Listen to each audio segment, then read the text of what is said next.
Okay. We're live. It is a debate though. Like, is root beer actually beer?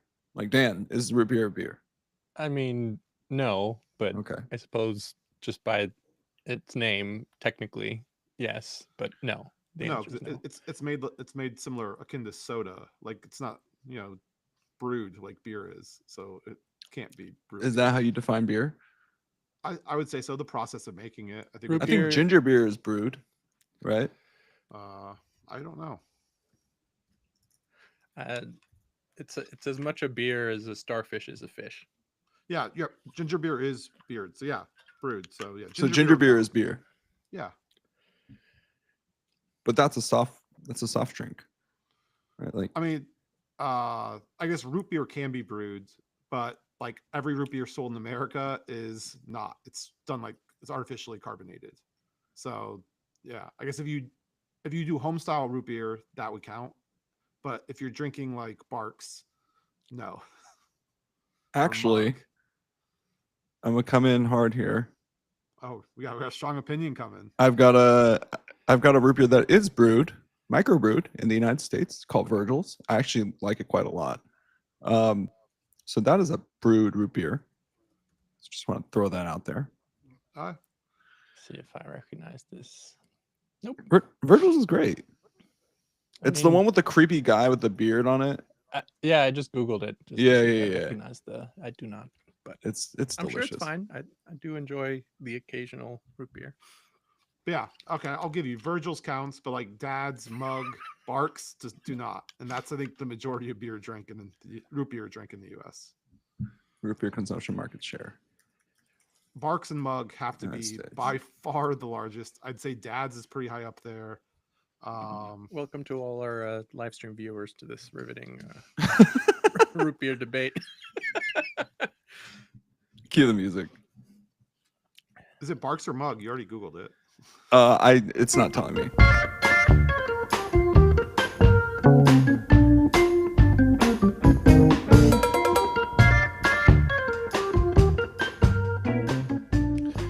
Welcome, one and all, to another edition of Everyone Hates Us, a podcast dedicated to the art of winning and the beautiful sport of baseball.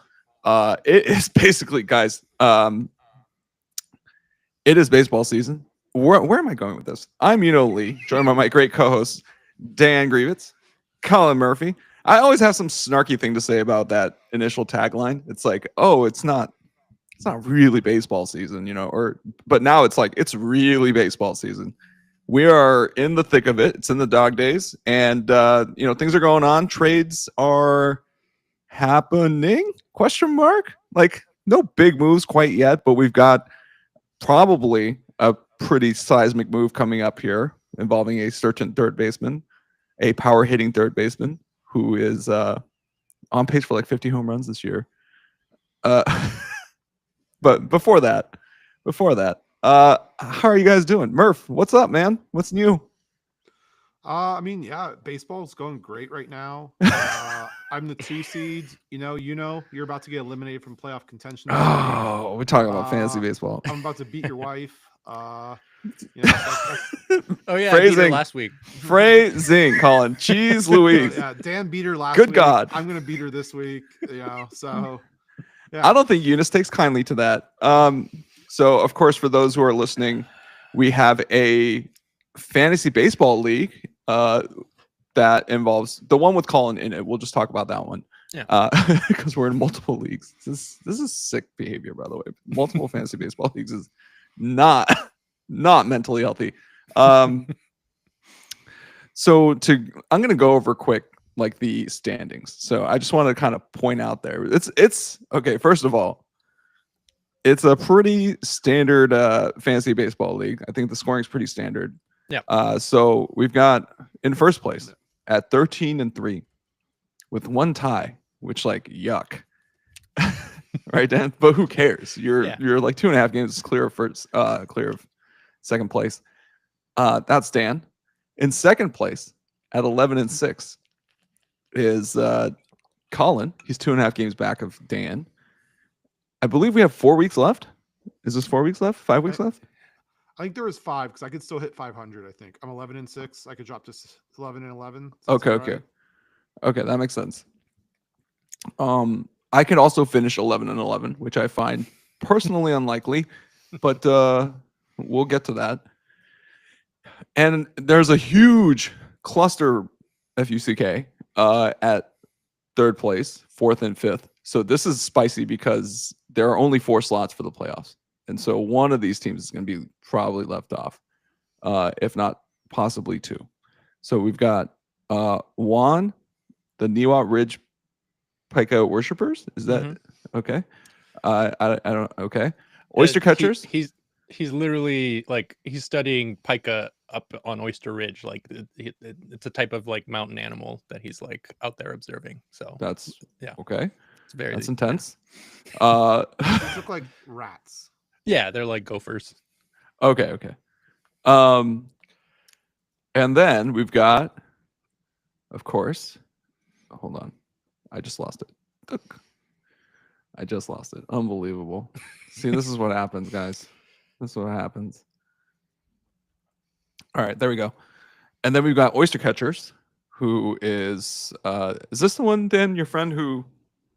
Yeah. Okay. Michael, who worked for a couple pro teams. Okay, cool. So we've got the Oyster Catchers, and then we've got my wife, Eunice's injured team, at 10-7. So they're all tied at 10-7, and Eunice is currently leading Murph, but as Murph is prone to do, he will pull a crazy Tarek Scooble / Garrett Crochet start out of his ass and pull ahead at some point this week, I'm sure. Anyway, very intriguing. Let's skip all the way down to 1, 2, 3, 4, 5, 6, 7, 8, 9, 10, 11. 11th place is ya boy. How are you at 11th 6 in and a 11 10-person league? Oh, it's a 10% league. Sorry, I just counted 6 and then went down. Okay, so I'm 9th place. I'm second to last. It's pretty rough. I am technically in play for a 500 record still, but that would be a minor miracle. Yeah, not eliminated yet. Not eliminated Still yet. hanging in there. But would be crazy. It would be kind of crazy. Is Love Kurtz that's my because I had Nick Kurtz last week, which I really want to point out. Truly historic outing. I got to give props to Nick Kurtz. That is insane. Homie had 4 home runs, a single, a double, 19 total bases. Okay. Strong contender for best game. Like ever. Yeah. Yeah. Like ever. Homie put up 33 points. To give you an idea, like an amazing start from a pitcher is like 30 points. Nick Kurtz got that in 1 day. So that should kind of like tell you how that went. But amazing performance from Nick Kurtz, who is part of this kind of intriguing A's core of young guys who have been hitting the piss out of the ball. So just happy to see that. I'm glad. The AL Rookie of the Year race is all A's. It's all it's A's guys. You again. Like, it's pretty great. So shout out to the A's, and they're very exciting rookies. I personally think Kurtz is making a strong case, but Wilson does have the numbers that have been kind of added up at this point. So, yeah, interesting But he's stuff. cooled off, and Kurtz is heating up. Hot. Yeah. I don't think you can call 4 home runs in a single game anything but heating up. Like, imagine winning the Player of the Week in 1 day. It's like, hey, nobody's going to have this type of production this week, so I'm going to go ahead and take this Player of the Week award. Sure enough, he won it last week. So congratulations, Nick Kurtz. An Amish guy, apparently. He's they actually, their celebration is churning the butter. So they'll actually like churn butter when he gets a hit or something. I think that's great. That's up there. Wow. So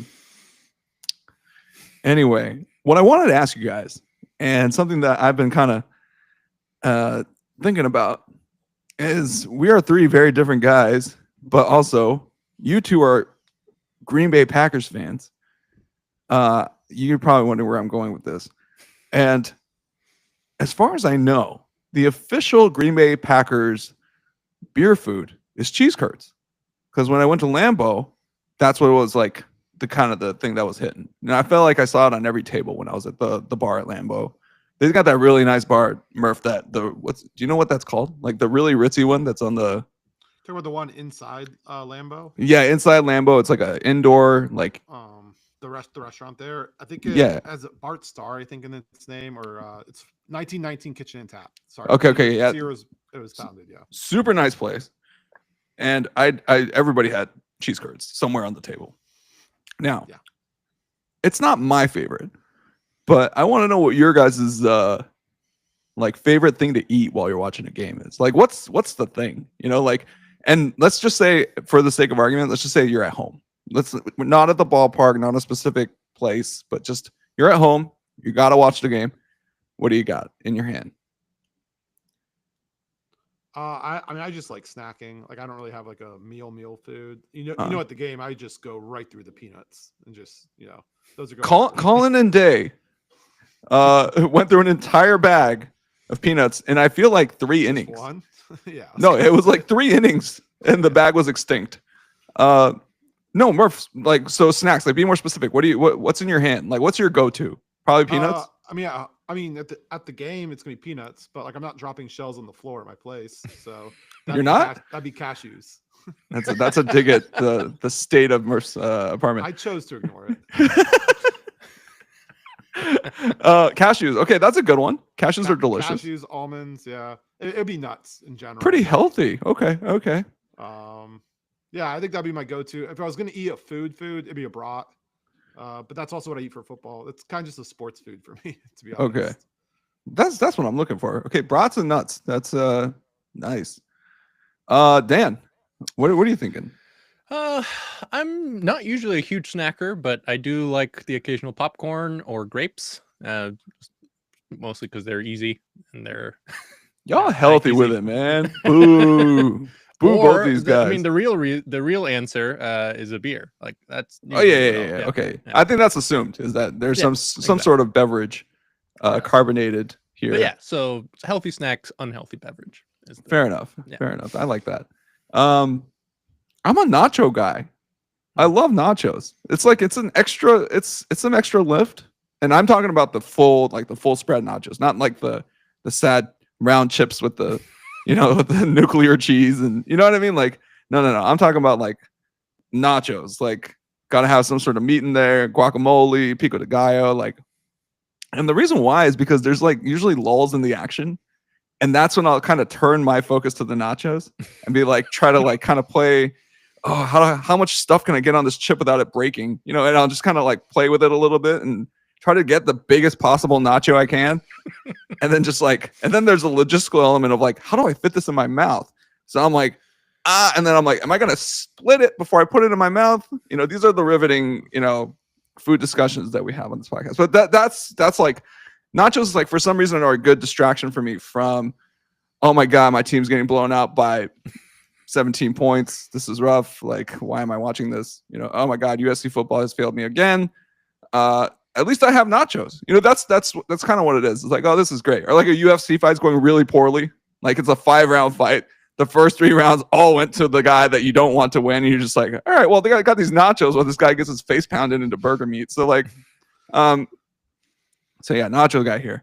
Goes well with the ground beef, I guess. Yeah. No, it's a theme. It's a theme. So yeah, huge fan of nachos. I think it's a very properly rated food. The people who love it, and people who hate it are dumb.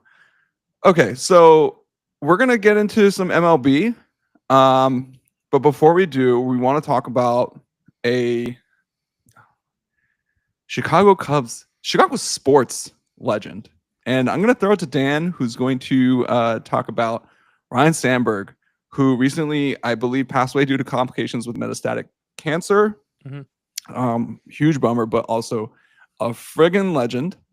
When you so you guys know I collect cards, and I pull the packs. Like, you pull cards out of a pack, and you generally recognize all the names because you're like, oh, you watch baseball. And then every now and then you get like a Babe Ruth or like a Hank Aaron, and it's just one of those names. Ryne Sandberg is one of those names. Like, this guy is friggin' good. You know what I mean? It's just one of those, like, he deserves to be in here. Like, he's in there. But But how good was he? And Dan, you got some Ryne Sandberg stuff for us, so I went ahead and prepared a little slide. Here's his rookie card, one of my favorite designs.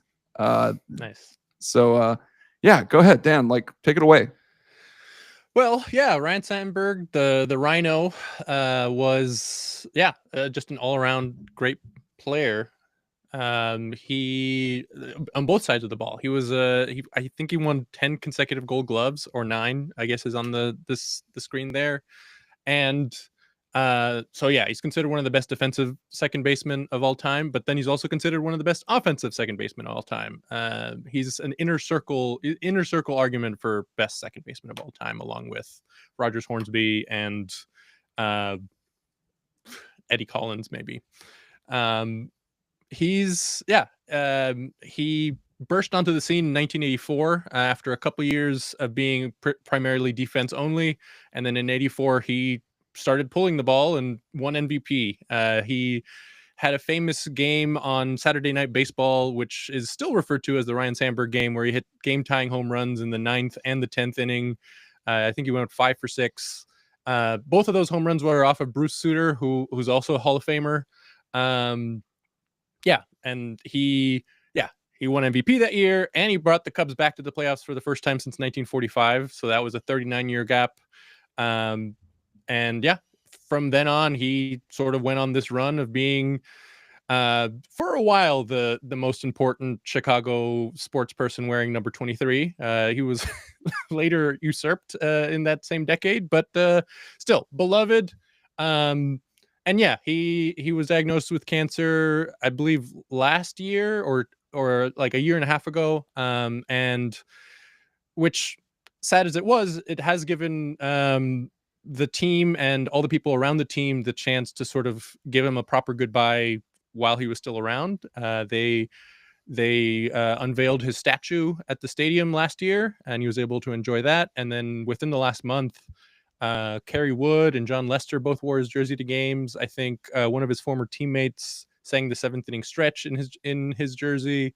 A lot of tributes, and yeah, he's beloved. He's the sort of guy that, like, everyone who played with him, loved him.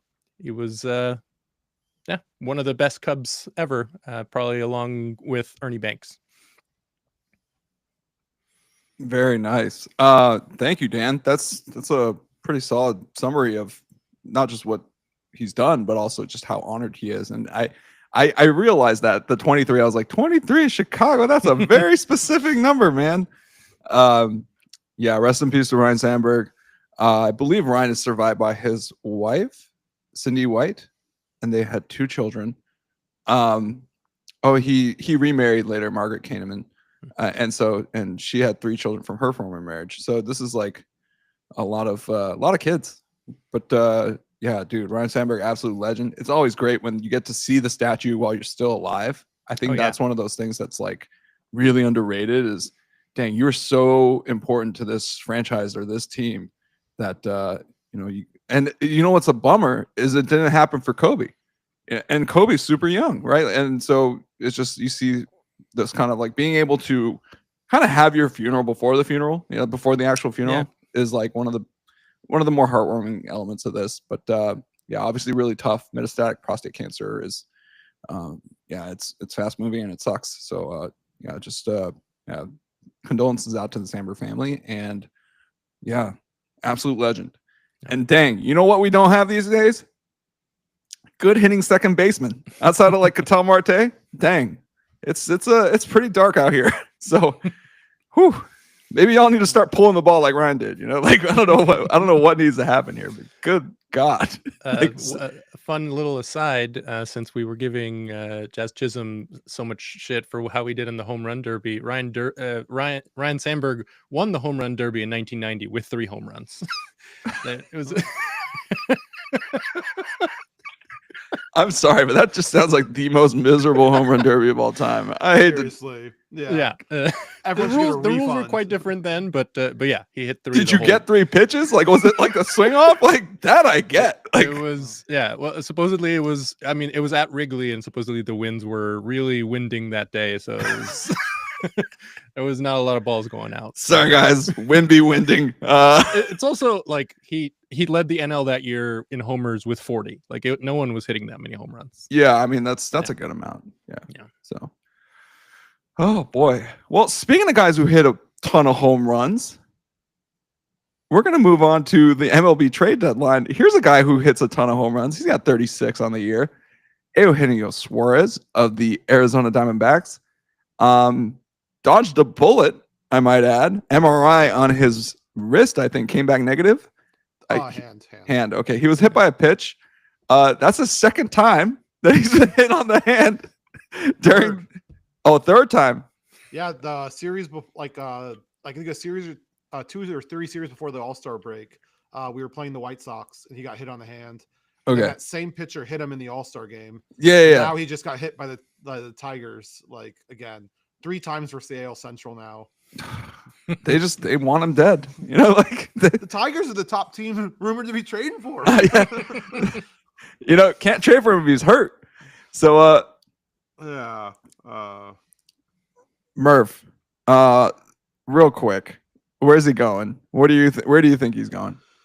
I mean, at the end of the day, like I would probably guess the Mariners if I were to pick a team.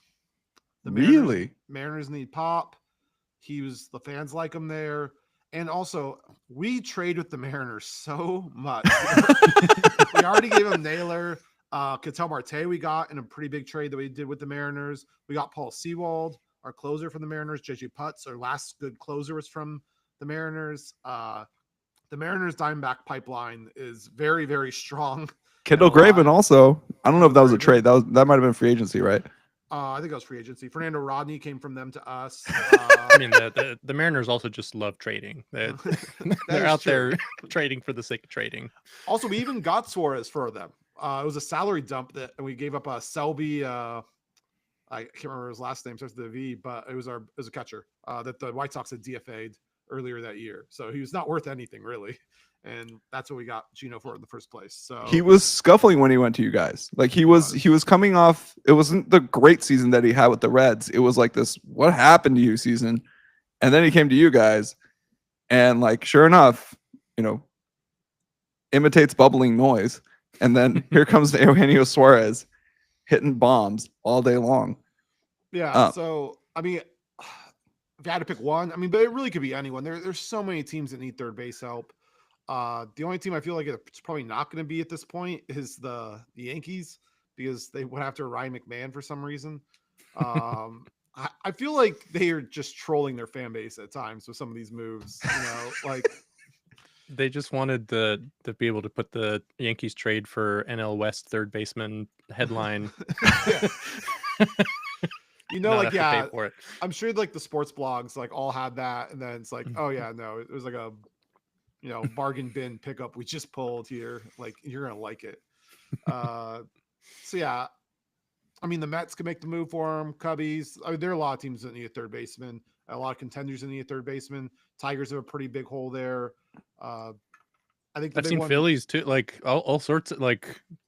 He's really he's not a good defender at third, but he's, you know, pretty much the only infielder with a strong bat that's available. All the other bats that are bouncing around are outfielders. So yeah, everyone wants him. Yeah, but every Phillies rumor I've seen has us taking Bohm back, and I just don't see why we would do that. It just doesn't really seem to make a lot of sense. Just like age, timeline, everything wise, like why? So that seems like now you're talking about a 3-team trade, and I don't know. I think anytime you're getting into that, you're starting to get like into kind of a weird territory. To me, the Phillies have to eat Bohm and figure out what to do with them. That's their problem. But the Phillies also have 6 top 100 prospects, and supposedly they're like, there's a lot of buzz that they're trying to go all in. So if they decide that this is the bat they want, like they could throw a couple of good prospects at y'all. For sure. And, you know, but I think on our end also, we want to take Bohm back. Sure. Like, I don't know, especially considering we're contending next year doesn't look great. We only have 3 starting pitchers coming back now that everyone else has Tommy John. So do you want to be paying? I mean, Bohm is not cheap, amazingly. You'd expect it. Wow. Jesus Christ, Colin. What? Be nice. Oh my gosh. The guy had a solid season. Like, come on, dude.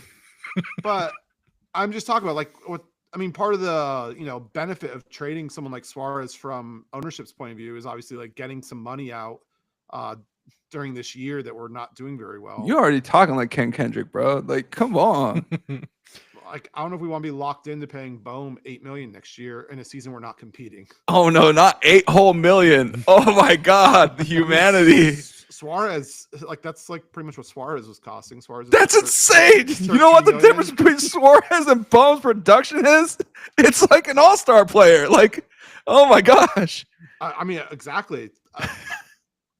I guess my bigger point though is that like our salary was run really high to try and compete this year, and I'm like Kendrick is absolutely going to try and take that money down. Like we're not the Dodgers. Like the Dodgers would do that trade in a heartbeat.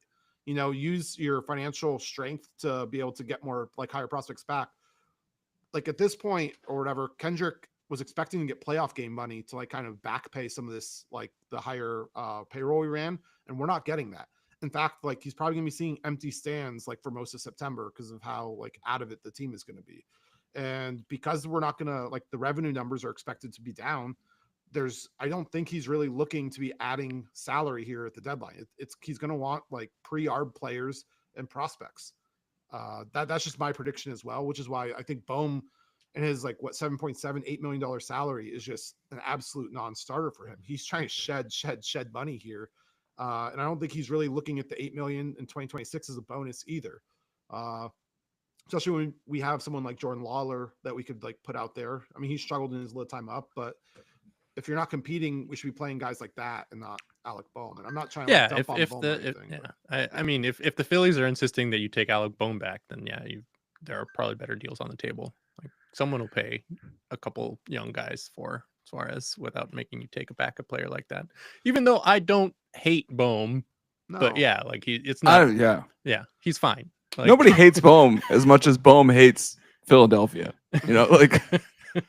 I think like what made most sense at that point, right? It's like there's still so many teams that need third base help. Like you could flip Bohm to the Cubbies or the Tigers even and someone else, and they can maybe get something back there.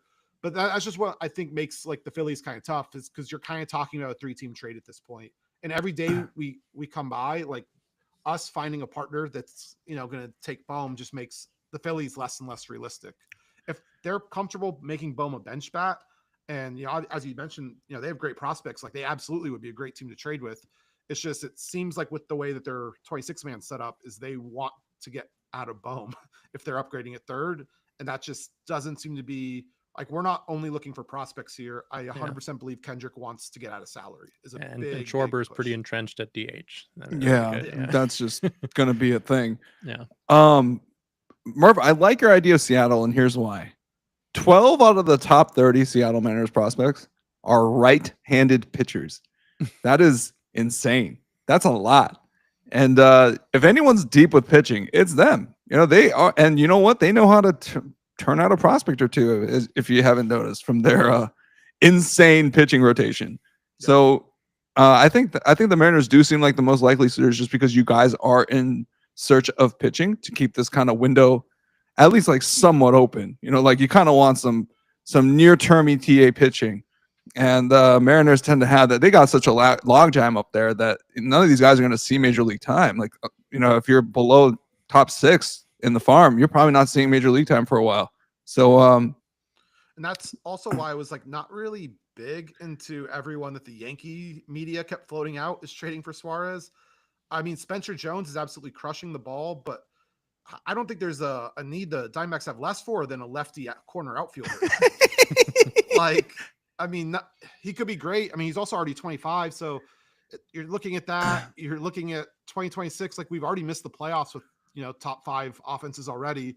We're staring at 3 starting pitchers in 2026. He's not helping us compete in 2026. So now, I don't know, you're doubling down on this guy. Like he has to almost become an all-star level player for the trade to really be worth it, just because of his age and the timeline the team is on and where he's at with Arb and everything else. So yeah, I know I was making fun of the Yankees earlier. I was actually kind of happy that they aren't really in the market here because I really didn't. It doesn't really seem like they had the pitching prospects that we kind of need, and it seems like their best prospects just overlap with positions that we already have. Like Corbin Carroll is our lefty corner outfielder. Like we have tons of them like in the minors. Like that's not a position we need. We are hitting the ball just fine. That has not been the problem this year. It has been the problem the last couple series, but. So here's my issue with the Yankees is that they're trying to sell everybody on Spencer Jones, and I'm sold. I think he's a pretty damn good player. My thing is that I don't think he's better than I don't know, Cody Bellinger and Trent Grisham. You know, like if that's the diagnosis, and so you'd rather keep, because what the Yankees are essentially doing is that they're like, you know, the old joke. It's like, anything could be in the box, even a boat. You know, like that's kind of what they're doing with Spencer Jones. But the dude's like 25. And Murph, to your point, yeah, he is a little bit older, but also that does mean because there's been such a logjam in the outfield for them, he hasn't had the service time to really accelerate his team control out into free agency. So like you will be getting the best years of Spencer Jones at a pretty cost controlled basis, right? Like that's pretty attractive for you guys also. But like you mentioned, the pitching prospects are a major component of this deal, I think. And I think that's what Arizona is ultimately trying to land here. I don't know why, because no matter what pitching you guys get, it doesn't seem like you guys know what the hell to do with it. Between Erod, J-Mo, Corbin Burns actually kind of shook it out and got a little bit better. But like, my God, Murph. And then look what happened to poor Zach Gallen. Like this guy has essentially played himself out of the league if he doesn't find a qualifying offer next year or like some sort of like equivalent. This is bad, Murph. Second worst ERA of any starter in the MLB right now. He is the worst starter in the MLB, dude. Like, because he's actually going to get innings because you guys still believe in this guy. Like, I've floated at the time. I think if we can't trade him at the deadline, I think it's very likely we actually do give him the qualifying offer. And he's going to accept it because what is he going to get outside of this? I mean, I think, my God. Well, you never know. I mean, Walker Buehler got way more than I expected him to get. Walker Buehler got a 1-year flyer. Like, what? No. Yeah. I mean, yeah, but like, I agree. Someone like Zach Gallen has shown enough talent in the past that someone would probably take a flyer on him. Like, I don't think it'll be just him begging to get an offer. I think they won't be great offers, but I think teams it won't be like a non-roster invitee type deal. Like someone will want him. I also think a lot of teams are going to look at it and be like, Diamondbacks have no idea what they're doing with pitching at this point. Exactly. And I think that's the problem, Murph. like, so like, even if you guys get a guy. Yeah. Because like Robbie Ray, he left us instantly won a Cy Young. Like he looked like a problem. Like when we got rid of him, and they won the Cy Young like literally that year. Dan, you don't know this, but I was a huge Robbie Ray truther. Like Murph will tell you, like from the beginning. Yeah. I remember. Yeah. So yeah, I think that Gallen will have like suitors. But I mean, I think even if he accepts the qualifying offer, it's expensive, yes, which is the only thing that maybe we won't. But if we don't have anyone else to give it to, like Merrill Kelly or Suarez or something, neither of which, like, you know, we honestly just need a starting pitcher, like at a certain point. And the fact that, like, even if he's going to give you a 5-something ERA, like, there's no guarantee the guys that we have in the minors are going to put that up anyway. So I mean, he still could get traded in the next couple of days. Like he is one of the names being bandied. Like it sounds like you guys are going to trade either him or Merrill Kelly. From everything they've said, one of them is on the table, not both. That's a weird straddle. Like you guys are kind of still. It's not a fire sale. Yeah, I think the way that they were phrasing it is kind of like they didn't want to like completely blow up the team to make it like fully unwatchable. Like we have a guy we can slide in, but there's like it'd be straight running bullpen games for the rest of the year if we trade both of them. So my understanding is that they're not really into doing both.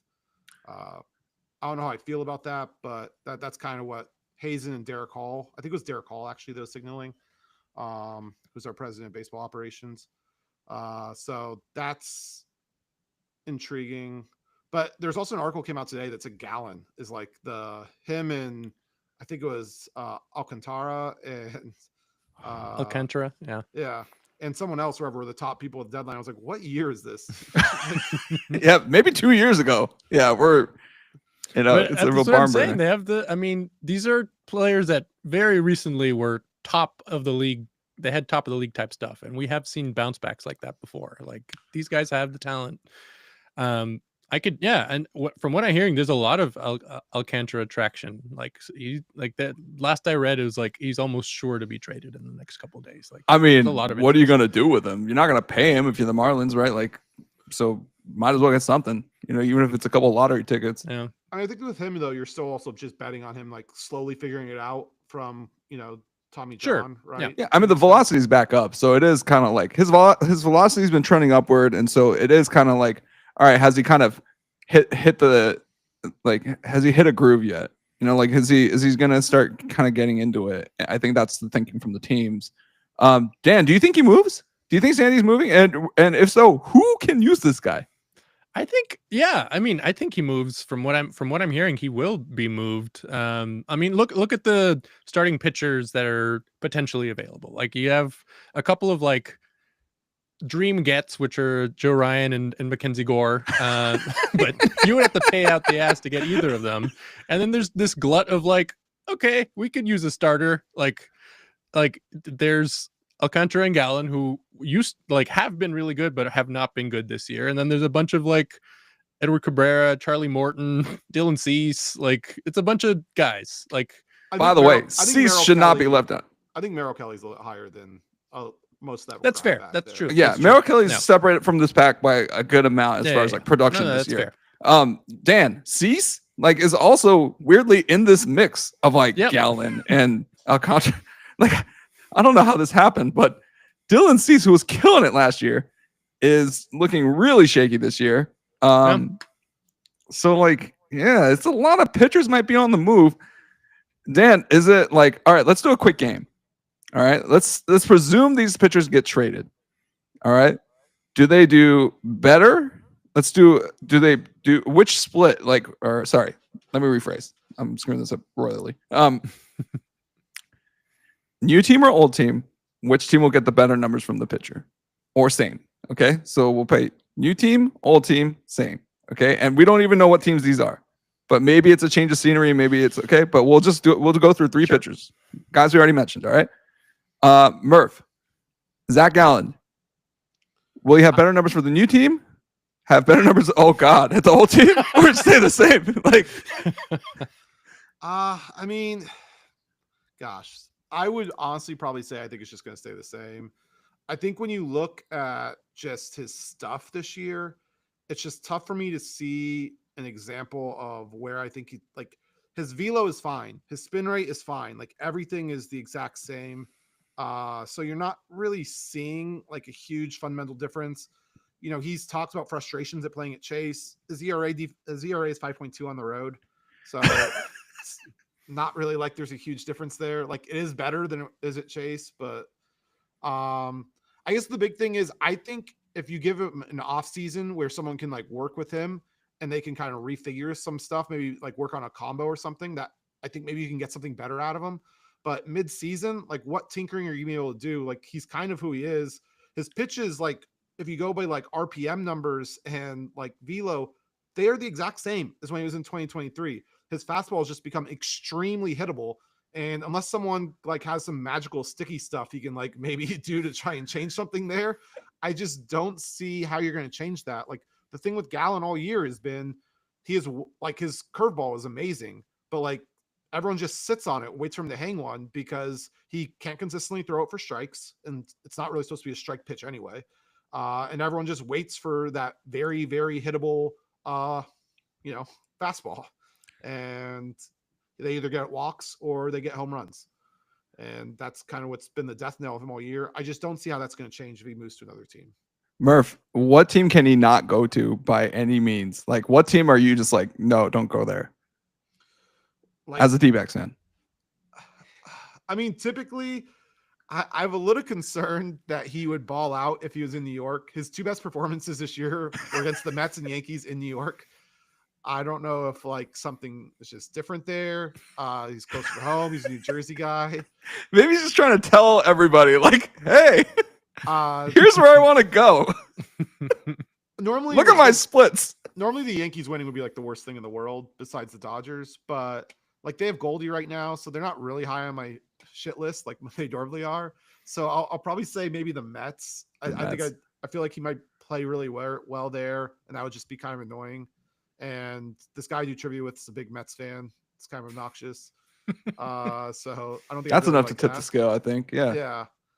I mean, I guess the caveat on this is that we're not trading with you guys. So Yeah, I know, that's just obviously. not- No, we're good. we haven't made a consequential trade in the division in over a decade. Which is smart of you guys. We just don't do it. So Dan, speaking of guys we might get, the Dodgers might get, Sandy Alcantara. Where is it going to be? New team, old team, yikes, or stay the same?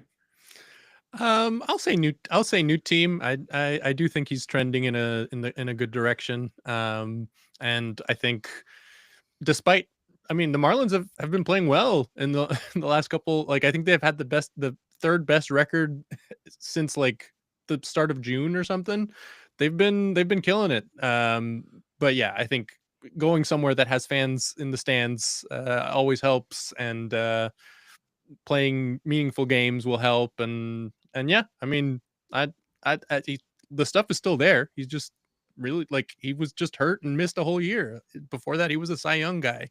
Yeah, I think he'll keep trending in the right direction. I think you're right on that. I think once he gets the Marlins stink off him and like goes to like a more competent organization, I think things will come together a little bit for him as well. And it's more time away from the Tommy John. Fair enough. All right, guys. And then our last one, let's do it real quick. It's the MLB leader in strikeouts per 9 innings, Dylan Cease. I wish I was kidding, guys. This stat line is grim. We are looking at a 4.79 ERA, a 1.335 whip.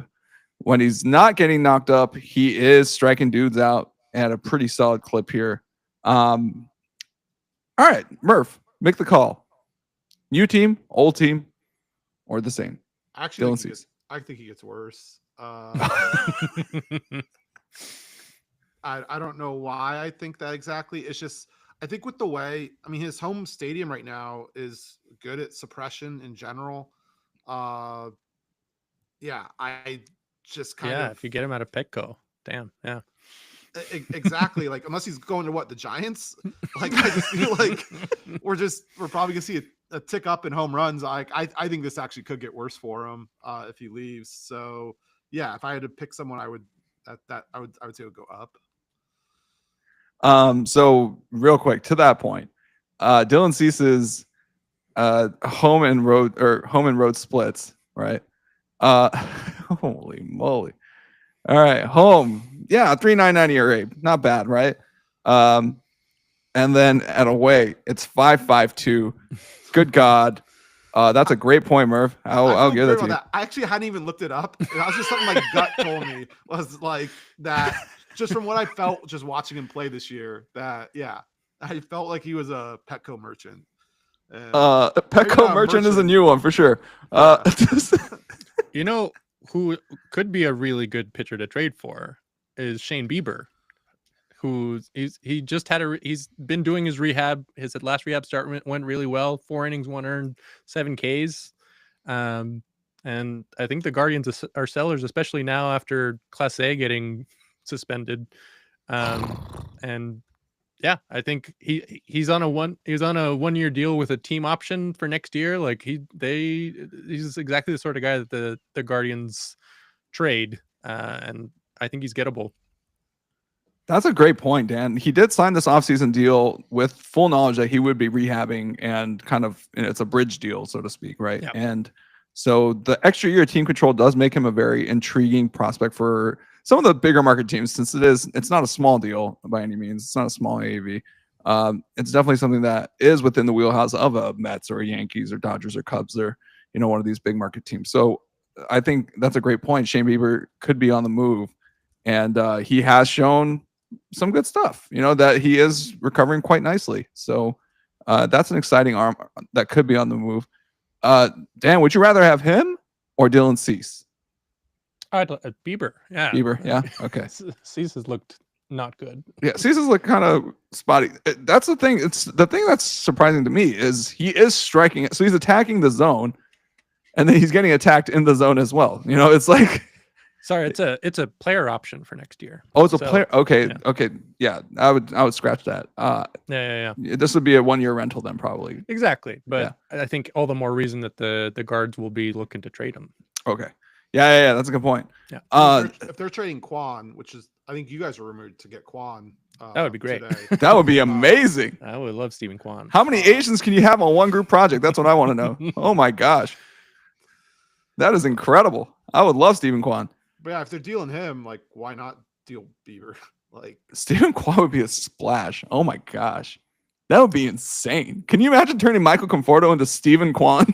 I know, Some Cinderella shit right there. Hey, your drop him. pumpkin's a carriage again. Here. Especially That's a- since the other outfield option that I've been hearing for us is Lou Bob, who has not been good. No, not this guy. Not this guy. Rudy Stop. Gay. Stop with the upside nonsense. Stop. Not this guy. Oh my Lord.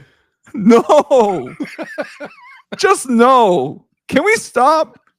Like ex White Sox players, like we got the best one last year. That's it. All right, we good. All right, that's the guy. Okay. They dumped off like Crochet, Dylan Cease, like pretty much everything that was sellable for parts has been sold. Everything else is just sitting there. Like, guys, no. Yeah, the article I read that was talking about his trade potential is apparently the White Sox have made him very available. They just want any team's like a top 10 prospect from that team, like and no one's biting. No. And the article's like they'll probably take whatever offer they can get. How about you take on some of his salary and we'll take him off your hands? You know, like, oh my, what the hell? No, just no. The thing is, whoever in general is no one should trade for any Guardians pitchers is what I'm really learning. I was, seeing in the Naylor trade thread when we traded him to the Mariners, a bunch of cocky Guardian fans talking about how they fleeced us for a half year with Slade Ciccone. And I was just like, dude, Slade Ciccone would have sucked with us. There's no way we would have developed him. Like, you're not going to make me feel guilty about like that trade. Absolutely was not going to happen. But yeah, look at him, 3.70 ERA. He'd be one of our best pitchers. Yeah, it's him and Merrill Kelly would be the front of the staff. Whoa. Disrespect to Road Ryne. Oh God.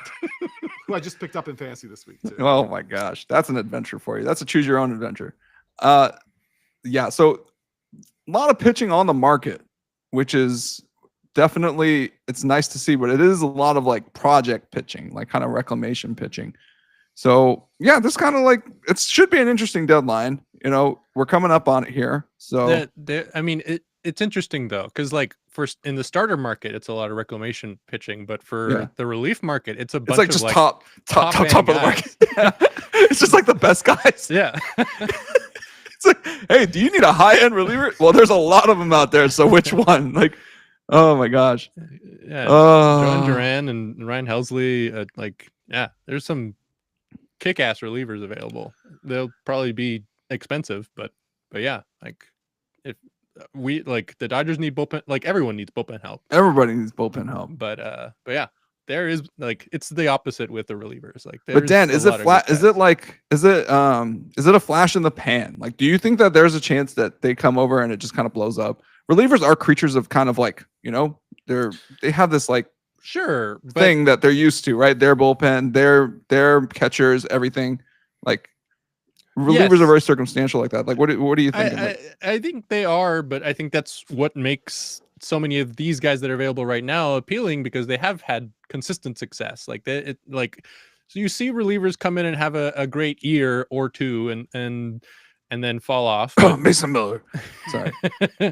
But yeah, Duran and Helsley have been doing this for a few years now, and there's like, you look at Duran's Savant page and it's red, like everything's just maxed out, and like that's the sort of pitcher that I want in my bullpen. Fair enough. This is the top of the market for relievers seems to be the top of the market. Period. Like, geez Louise. But a lot to like here, and I'm really interested in how the Cubs move here. I'm curious, like, are they going to push all the chips in? Because this is kind of like a weird year, right? Like you lost Justin Steele for the friggin' year. It's a tough situation to be in. Like you're kind of like I always thought they were more of a straddle team, but then they just came out the gate just bats blazing. And so, yeah, it should be a really interesting deadline for the Cubs. I want to see if they're going to push their chips in and really make a push to land like a Suarez or a Suarez type bat, or go after Bieber. Yeah. So the team to me, I think that's most intriguing, and I think the team that should feel the most pressure to go all in, honestly, is the Tigers. Mainly because of all the teams, the Tigers have such a huge lead in their division. Like that's a team that's going to be probably getting the bye. That's a team that's definitely getting in. And so there's like no real way that this can like blow up in your face. I think, you're going to be playing in the playoffs.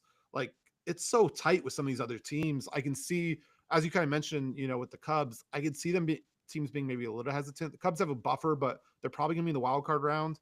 I think it's tough to want to really like push a lot of like valuable prospects in when you could be 2 and done, and not really sniff anything close. I think it's a lot easier to do when you feel that like, you are pretty much you're going to be in the dance, you have a good chance to be in the, the divisional round. I think it's a lot easier to justify it. On the other hand, the Cubs, like you said, the Cubs came out really hot and had a nice lead in the division, and then the Brewers have stormed right back. And I do think there's an element that the Cubs are trying to establish themselves in the division. They took the Brewers manager. They went for Kyle Tucker. They've been trying to like reestablish themselves, and now they're at risk of losing to the same team again. I could see them trying to like double down on that to sort of bring the division home. Like maybe they feel like they're one player away. Like this, like Justin Steele that they missed, like they trading for a starter, like could replace that production. Yeah, that's what I'm kind of thinking, because they had Matthew Boyd kind of accelerate his development and turn into a pretty solid guy, and and so they got Shota back healthy, even though he just got blown up, and there seems to be a little bit of kind of like weird stuff about Shota. Like I don't know if he came back too soon or like he's dealing with something else, but that blow up was actually kind of a little bit concerning. The velo was, I guess, like, yeah, he kind of does. He's not exactly a flamethrower. The location was just like, what are you doing? Like, you're known for like placing this thing out of reach. Like, what are you doing? So they do have the pitching. They do have like this, the solid foundation of pitching. However they arrived here, like after a Justin Steele injury and Matthew Boyd being like, whoa, this guy's pretty good. And yeah, maybe it's the one piece that sends them over the top. Murph, to the point about Detroit, I think there's a precedent for just selling, and for them, like just throwing deck chairs off, and you know what, we're gonna make this Titanic a lot leaner, and it's gonna torpedo into the playoffs. I think that you're right. They have a lot of good credit here that they've built up, that they can really just start to press the advantage. I think that's a good place to start pushing chips in, is when you have an advantage and you want to kind of, really just create more distance, because those extra games you are out in front actually afford you the opportunity to rest your guys, to test some guys. Like you can actually kind of run like a super spring training ahead of the playoffs. This is something that the Dodgers do practically every year because they have, these massive divisional leads. I think that's something that can be established. So the Tigers, are definitely sitting pretty. They've got their core. You know who it's going to be. They have a little bit of shakiness with the Jack Flaherty. He's not looking that good. Like, some of their pitches is like kind of, you can't really count on them. But yeah, he's looked a little better in the last couple starts. He's turned it around a bit. Okay, yeah. I mean, hopefully it's just like trending upward for them. Yeah. But there's a lot you can do with those extra game leads. So why not? Take some experiments, take some stabs, and see what else you can kind of unpack here, because you got to get out of the first round. Like you're like this, you got to get out of the first round. Like you're hopefully making the ALCS if you're the Tigers. Exactly. Like I think also if you're paying up premium prospects, you should only be doing it for two reasons. Like one, you know you're gonna be in the dance. You know you're gonna make the divisional round. Like you can't be out in the wild card round after like ponying up. Like, you just can't. And the What other are you one, talking about? You guys tried to do that this year, Murph. Like, yeah. Well, no, I mean, we didn't trade any prospects. We just yeah, that's money. true. Yeah. And that's why like the other team that I think Grievitz brought up earlier is the Phillies, and that's just because their window is closing. I think that's another time when it makes sense to kind of push all the chips in. But like even a team like the Yankees, Cole's out for the year, Cubs, Steele's out for the year. Like, how much do you really want to go in? Like, if you're either of those teams, the Jays, I think you probably think your window is still wide open. Like, I don't think these are teams that you necessarily want to like sell off the farm to try and marginally increase your odds for. And your leading the division isn't big enough to feel that you really should either. Sure, but like, let's say, I agree that you don't want to give up prospects for a rental, but there are guys with years of control available. Like if they think that they can get a guy like Joe Ryan, who's been absolutely killing it this year and is in all the lists of available players, that's a guy that you try to go get because he's available. You'll have team control for a couple more years. Dan, don't stress me out like that. Okay, Joe Ryan and Zach Wheeler on the same team. That's not cool, man. That's very stressful, bro. Well, I was thinking the Cubs, but okay, yeah. That's Sure. the point. I guess I just have because the only people that are up on the Diamondbacks team are all rentals. I've only worried about the rental market this year. So I totally forgot that there's other players available that we're talking about. Why don't they want Randall Grutchuk? Oh man. Okay. Real quick, guys. Though, why did the Royals trade for him? They're 52 and 55. Hey, they're trading for a rental DH. Like, what are we doing here? This is classic AL mid, man. Don't mess with the formula, bro. Like we had the Tigers sell last year and make the playoffs. All right, it's AL mid to the end. One last, I had another thought in terms of the Dodgers because we need bullpen help. Mm-hmm. Going into the season, we were sort of celebrating because of the Friedman philosophy, like trying to buy now instead of so we don't have to buy at the deadline. And here we are needing to buy at the deadline. The whole benefit of buying before the season is like it's cheaper supposedly, but I'm starting to think that like the premium that you're paying at the deadline is so that you know that the guy's healthy at this part of the season. Like I'm with you, and I think this is why the trades always last till the final end. Everyone just wants to see if like someone blows it out like on the 27th or not. Like getting Tanner Scott was great, but like if he's not there now, like what? Whoa, Black Betty, bam, balam. I'm hurting. It's the rare Andrew Friedman misstep. He did assume the risk going into this. I'm sure he knew that there was a good chance that something like this might happen since he did also sign a bunch of injury-prone guys. And then, of course, like sign a bunch of injury-prone starters. And then you have to stretch out your bullpen like crazy, and I don't know what you expected, bro. Like, this is kind of where we're at. Speaking of injuries, prone starters on the Dodgers, I have been hearing Dustin May rumors since we are getting some starters going back, and like his contract is running out. We might be able to get some value for him, either for one of these outfielders or for one of these relievers. Which that's a very odd punt from us, though. It's like yeah, we don't need this anymore.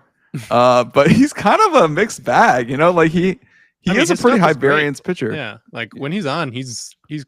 Oh, he's incredible. Yeah, he's unhittable. Yeah, he throws frisbees, but then he also throws frisbees in the bat sometimes, and it's very like his esophagus implodes or like he tries. I'm not laughing about that. That's fucked up. I'm not laughing about that. But like that's the sort of luck that he has. Like he keeps getting hurt in like new and inventive ways.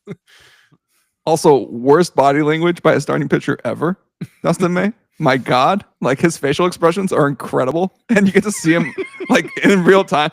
The way he turns after his delivery, like when the ball hits, he just does like a full 180 like pivot, like a basketball drill or some shit. Like he just does a full 180 pivot, and the face that he makes when he's looking at the ball in the sky, like, oh no, please.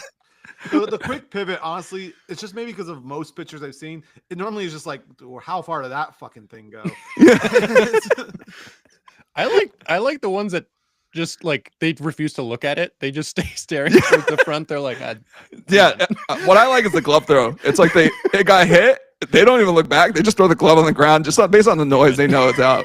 And it's like, that's my favorite pitcher reaction. But yeah, Dustin May, known worst facial expression / body language of any starting pitcher I've seen in Dodger Blue. I had a quick round trip. Let's do a quick round table. Quick take. Okay, so recently Bryce Harper there was Rob Manfred visited the Phillies clubhouse. Weird place for a commissioner of baseball to be, unless you're celebrating something. It's July. There's nothing to celebrate. Commissioner's in there, presumably talking about a salary cap. And Bryce Harper said, I paraphrase, if you're going to talk about that, you can get the fuck out of here. And so I want your guys' quick take right now. And knowing you guys as pretty knowledgeable guys about the game and, front office shenanigans and general management in general. Salary cap, yes or no? Murph. I do think that there needs to be something to be done. I don't think I've been very necessarily even quiet about my opinion on this. I do think that the MLB has kind of done a disservice in general with the media deals that allows teams to kind of strike up on their own to an extent. And, this is supposed to be a league. Everyone's supposed to kind of be working together. Like the NFL shares the media rights. It's the strongest league in the US. I don't think there's I don't think it's a coincidence. The financial disparity between all the teams is pretty massive. With that said, I do think that without putting other things into it, a salary cap is just going to end up kneecapping teams like the Mets and the Dodgers who are willing to spend. And it's going to allow the Bob Nuttings, Pirates and stuff to kind of get away. Obviously, no ceiling's going to exist without a floor, but and I'm not talking about even a hard cap, but maybe something like basketball more with more aggressive aprons to an extent. You just can't have teams spending this much more than the average, and the difference is just getting too pronounced, I think. And I think it's just hurting things in general. So all right, Dan. That's my sorry. Yeah, no, that was it. All right, Dan. Before the violin gets any louder, I'll stop. But all right. So Dan, what's your take here? Because you're a Dodger fan. So Murph, obviously a D-backs fan. He's from a smaller market team, but that is not a small market, Murph, as you know. It's just the owner sometimes. And to Ken Kendrick's credit, he has been ponying up lately. Anybody who's willing to eat that Jordan Montgomery contract is that's a man right there. But Dan, now from the perspective of a big market team, the Dodgers, what are you thinking about salary cap? I mean, yeah, I as a Dodgers fan, I would prefer there to not be a salary cap, but I do think it seems like the direction that we're going. The owners all seem to want this. But Murph is right. Without, if you're going to have a ceiling, a cap like that, you need a floor. And what I was the numbers that I saw estimating what that floor would be is around 120 mil. Can you imagine some of these small market teams agreeing to go up that high? I think the players have a very strong union and they're going to insist on a floor, and it's very possible we're heading to a lockout with this, because I think there will be a lot of teams resistant to that as well. So so just for example here, the number one team in active payroll right now is the Mets at 331 million. And if you're going for the average, you're talking about 120 million. Obviously, the Rays at 38 million is just a disgrace the other direction. But I mean, 331 to the league average of 120, that's kind of ridiculous and I think the big thing here is honestly the media deals. It's just everything is so ridiculously unfair at this point. The Diamondbacks don't even have a local media deal because the cable company went under, and the Dodgers are making $100 million a year off theirs. We're closer to 350, but yeah. Okay, a year. Yeah. Either way, it's just not the same. And there's already advantages built in with the amount of scouts people employ, the team of analytics, all the stuff. The Dodgers top notch on all of these things. They spend a lot on their FO and everything. But I think it's tough to have a viable league when the haves and have-nots are this, it's just this great. And I think Dodger fans are correct to point out that the Rays, Marlins, and Athletics, although the Athletics actually aren't horrible this year, they're up to 70. but like they've all been pathetic for years. But I do think the middle class of the like they're just getting screwed pretty heavily right now, and it's just tough. Thank you, Comrade Murph. So I think there's a lot to Murph's point about the gulf between the haves and the have-nots, and yeah, it's easy to undermine the have-nots and say, well, you guys just need to spend more. Well, Murph pointed to a very salient point, which is that the media rights are not, league-wide the way it is in the NFL or the NBA. At least the NBA partially is that way. There is no like strong foundation of national games, national media coverage to kind of undergird everybody's pockets here. And so you have a pretty serious disparity between the Dodgers, who are on a multi-billion-dollar TV contract, right? Like, and then you have like to Murph's point, the D-backs who don't have a contract, and a lot of these are getting snapped up by like FanDuel Network, and the Bally's of the world or whatever, what have you. Bally's, I think, is defunct now. So you have all these weird arrangements that aren't necessarily, there's no like national, because we can rely on something on Tuesdays and Thursdays. The NBA was on TNT, not in this upcoming deal, but it was, right? Like we can kind of count on it. Sunday Night Baseball, the product sucks. It's bad. Like nobody wants to watch that shit. Okay, sorry ESPN. Like your baseball coverage has been horrible for years. Okay, you're so bad that your version of A-Rod is noticeably worse than the Fox version of A-Rod. It's the same freaking person. It's just different production crews. And literally, A-Rod sounds a million times worse on ESPN. Like I mute my TV because I'm so tired of hearing this guy. I'm just like, I don't need A-Rod mansplaining baseball like for the whole fucking game. Like, so it's just like the national level product is so bad. It's at a point where it's just like, how are you going to sell this? And that's my problem, is that if we're going to have a salary cap, salary floor, then we need to have revenue share. Okay. Like, and that's just not going to happen because baseball has been constructed like this. It's ossified into these haves and have nots through like, it's just, it's crystallized into this over like decades of haves and have nots. Right. It's just like, it's just been this way. And so it would take a revolution. I think we're on one right now. Like we're facing a pretty serious crossroads here, media rights wise. And unfortunately, baseball has not had the national presence to drive a national level product, until, Fox covers the World Series, which is great. Like as much as I can't stand watching Derek Jeter and Alex Rodriguez cover the Yankees and like, just glaze themselves senseless while Poppy just like takes whatever side is not the Yankees. Dodger fan cannot. Sure. They had an Ohtani at bat countdown in the last that's playoffs. A big deal. That's worth watching. That's why you're tuning in. I don't want to hear about Yankee glazing from a Dodger but also having Jeter and A-Rod, like having Jeter fuming after the Yankees. Just giving short, pithy, one-word answers after every question when the Yankees lose. Yeah, so it was worth it in the end. I mean, it was worth it. Play-by-play guy does the Fox games. Like, and he's talking about here? But he's he's even-handed about it. Like Joe Davis is not extra homer for us as on the national broadcast. He knows how to do that. He's a pro. They also have Poppy there to dump on the Yankees. Poppy dumps on both of us. What's his go-to catchphrase? You say it all the time. I don't even need to say it. Why don't we just pull it up? Yeah, come on. Uh-oh. Glaze session for the Yankees from a Dodger fan. Stop. I can't stand this stupid freaking. Yankees lose. So I think there's a media rights issue here. And I think it needs basketball actually kind of, I think, oversold. And they're kind of paying for it now.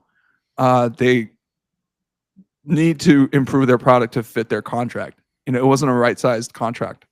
I think baseball is on the other side where like this product has so much potential and we just haven't been able to see it. And it sucks because the national broadcasts also suck. Like Fox is fine. I'll give Fox their credit. Just, oh my God, like just someone else instead of Derek Jeter, please. Like, what are you doing there? Like, I think something that could be a nice compromise in the interim, because like there's no putting the genie back in the bottle with the fact that like these contracts are already signed. As ridiculous as I think it is that like the Dodgers play the Diamondbacks, and then when we play in LA, the Dodgers are getting like 181st of their $350 million contract for it. And when the Dodgers play in Arizona, we get 1 of 0, I guess, because we don't have a media rights deal. Is like, I think maybe the media rights just get split based off of where the game it's played. Because at the fundamental core, remember, the game needs 2 teams. I don't understand why teams like are able to own their own media rights for this whole thing. You need the other team to exist.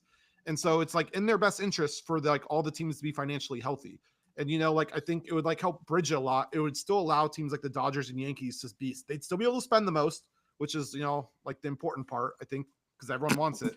But, I think it would make things at least a little bit more even if like the pie got opened up a little bit for some of the other teams that they need to have exist. Because right now, the way it kind of goes is that they split the national TV money. Well, who are the only teams that they put on? The big market teams who already have the big media deals. And then they split the playoff money or whatever. And who's in that? Oh, it's the teams that spent the most money, the Yankees and the Dodgers or whatever, every single year. So like even the national media deals that get like re-released out or whatever, they still favor the major league teams, which is like kind of what makes it, even like I guess the revenue sharing that they do is unequal just because of the way that they choose to do it between Sunday Night Baseball and the other stuff. And the bottom line is that like when there's a full slate of games, there's 15 teams hosting, 15 teams getting money off their home games, 15 teams not getting anything. Like it takes 2 to play a game. Like everyone needs to be getting paid a little bit. Like the have-nots need to get a little bit more of this pie. Comrade Murph comes in hot. Jeez Louise. You know what, Dan? Fuck it. We should just make a super league. Like Dodgers, Red Sox, Yankees, Mets. Juan, why are the Red Sox in this? Because they actually spend money. No, they don't. Okay, fine. Dodgers, Mets, Yankees, Cubs. They're 12th in payroll. Well, we're literally gonna be Dodgers, Mets, Yankees then. And like whoever decides they want to spend money, you're the 4th member of the Super League. And we know what we're gonna do? We're just gonna play each other a whole year. The only other one above 300 million this year. Who? Phillies. Oh, the Phillies. Yeah. Dodgers, Mets, Yankees, Phillies. I like that. And then just fight to the death for the last 2 spots. You peasant teams. Like it'll be like English Premier League structure where just you can get relegated out if you're just not good. And with that, we'll be right back with gratitude rants and matches we're looking forward to. Thanks for hanging in there. Okay. Let's hit the stretch. Ooh, Murph, you're a dirty communist, man. Like, good God. Okay, we're back. Thank you for joining us. We're gonna get into gratitude matches. I know. Drop that right before you go live. Murph, you're a dirty little communist. I'm gonna call you out right now. This is insane. What? The have-nots deserve a bigger slice of the pie? What? They're in the same league. Yeah. I'm with Murph on this one. You freaking communists. Oh my gosh. Here, look at my water bottle. Oh my Lord. I need to censor that. I need a blurring tool. Oh no. Guys, come on. It's baseball. It's supposed to be capitalist. And you know what? We've seen how his playoffs shake out. Okay. Like last year was the first time it really felt like 2 big market teams like going at it. It's usually like one medium market team and another like could be big market, could be medium market, or like just some random ass like, what are you doing here? Like the D-backs like getting into the with the Rangers like what the hell is this? Like oh my God.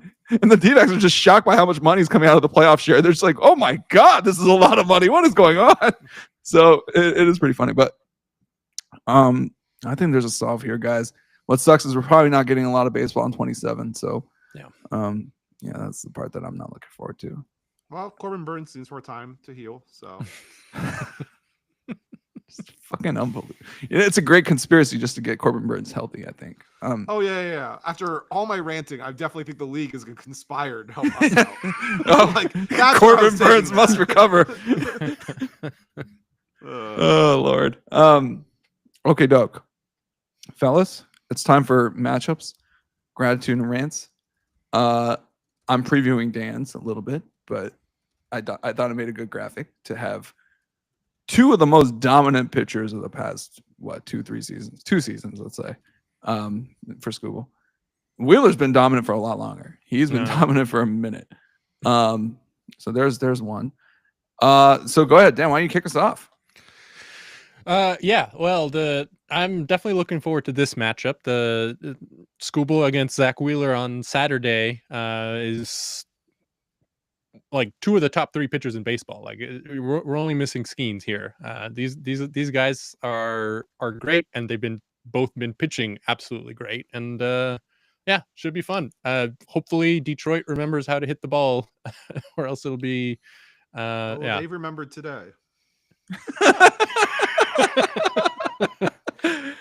I am also looking forward to finally going to a Cubs game at Wrigley this Friday. Yeah, tickets are crazy expensive, but I am very happy to be finally going because it is a nice stadium. I will be wearing my Dodger shirt though. Oh wow. Well, nobody's gonna mess with you, Dan. You're like 6'3". First time I went to Wrigley, I went in a Packers jersey. So yeah. And you're still talking to us right now. Look at that. Oh my gosh, dude. Yeah, what's Chicago gonna do, man? Sports teams all suck anyway. Gratitude and rants. Let's see. My rant was kind of built around the Manfred thing, but I will jump off of that and say that not only is Rob Manfred doing apparently it's not just the Phillies clubhouse. Apparently he's going on a tour spreading this gospel of salary caps all over the league, trying to like butter the players up. Although I do hear it is like working against him. It's like uniting the players. So that's good. But on top of that, in the All-Star game, they did this tribute to Hank Aaron's home run, which was really cool, really nice. But they specifically cut out where Vince Scully was talking about the significance of a black man breaking Babe Ruth's record in the South and being celebrated.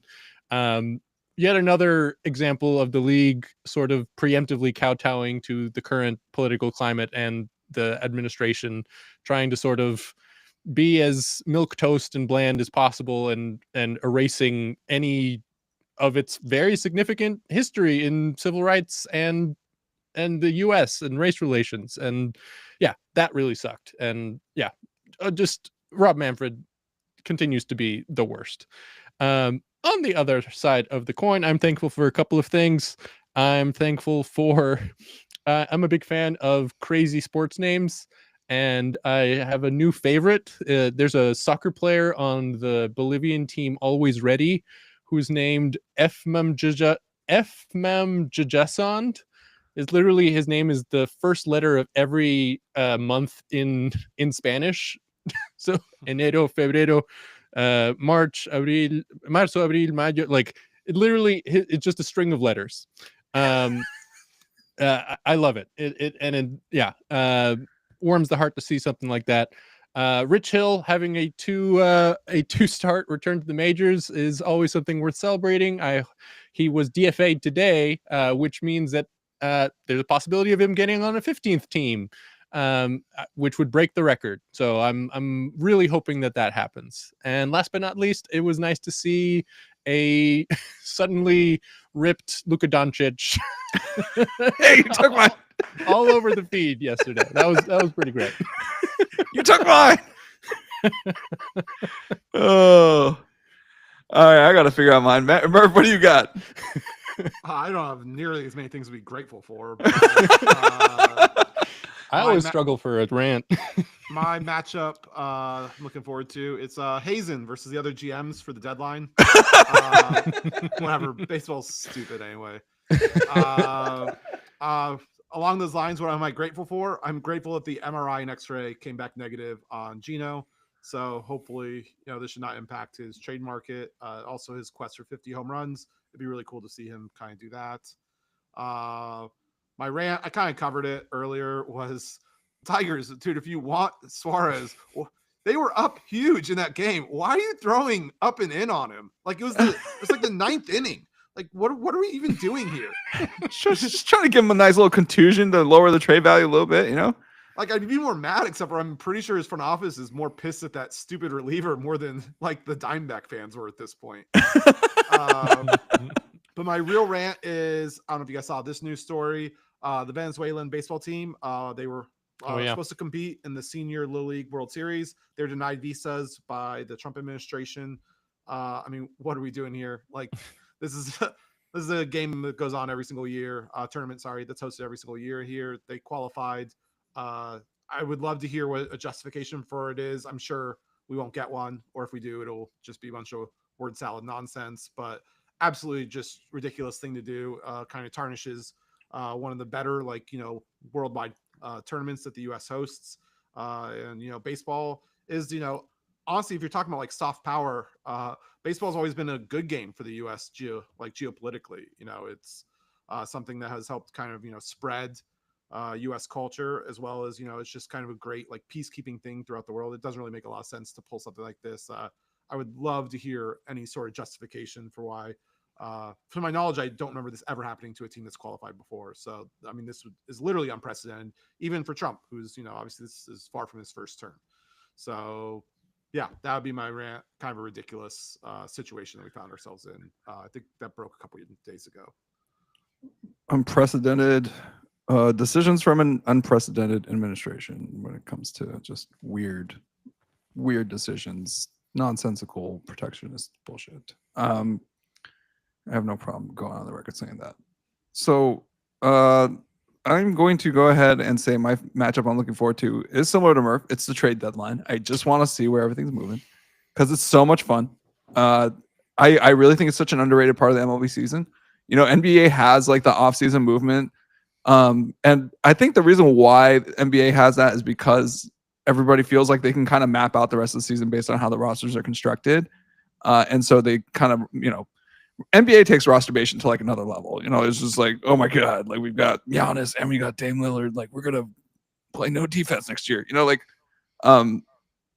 have like different types of different stakes, but for us, it's like a little bit of roster movement, a little added depth. It could be a big star moving, but it's just like in the grand scheme of things, it's like the teams that are, who among the contenders are making moves to like, and are they kind of like moving ahead of each other? Is it a bidding war? Is it an arms race? You just want to see like what's going on. And of course, can't wait for Andrew Friedman's,